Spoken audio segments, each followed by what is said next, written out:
Bonjour tout le monde, bienvenue dans cette vidéo de présentation sur le tableau de bord ressources humaines. Alors comme vous le voyez, il y a trois onglets ici. Il y a premièrement l'onglet liste du personnel où vous allez mettre en place, disons, l'ensemble du personnel de votre entreprise.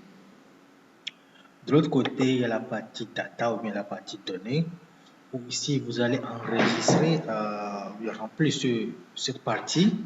Chaque fin du mois, donc après avoir payé le salaire, donc vous allez remplir ça. Et vous allez avoir de manière automatique, évidemment, ce tableau de bord qui est devant vous. Donc, je vais vous présenter un peu rapidement le tableau de bord. Il y a par exemple ici la masse salariale de l'entreprise. Vous allez voir tout d'abord la masse salariale globale pour les hommes et pour les femmes, sans oublier aussi les pourcentages.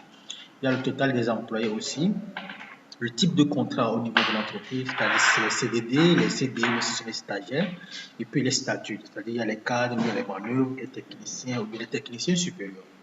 Ici, vous voyez les top plus hauts salaires de l'entreprise et de l'autre côté, les top plus bas salaires de l'entreprise. Et évidemment, de cette partie, on voit des graphiques qui concernent par exemple le service, il y a salaire par service. Ici, il y a, disons, salaire en termes d'âge et il y a ici salaire par région. Et un peu plus en bas, on voit un peu l'analyse globale du personnel. Où l'avantage ici, c'est que vous pouvez facilement défiler ce qui est là. Vous pouvez défiler ça sans problème et sans difficulté. Maintenant, comme c'est un tableau de bord interactif, vous pouvez sélectionner n'importe quelle période. Je prends par exemple l'année 2018, où je vois la situation globale.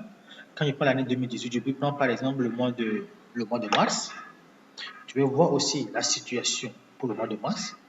Au niveau du service aussi, je prends par exemple service commercial, je clique, j'ai la situation du service commercial.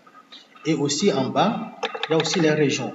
Je peux sélectionner par exemple la région le Nord. Je prends le nom, je vois aussi de manière automatique la situation au niveau du nom. C'est ça l'objectif de ce tableau de bord. Et évidemment, pour pouvoir élaborer ce tableau de bord, nous avons déjà une vidéo qui est déjà construite, une vidéo qui est déjà là élaborée, où on vous aide à partir uniquement de ces deux données, c'est-à-dire la liste du personnel et les data, pour pouvoir mettre en place ce tableau de bord ressources humaines. Alors, pour avoir plus d'informations, vous pouvez me contacter sans problème. Merci et à bientôt.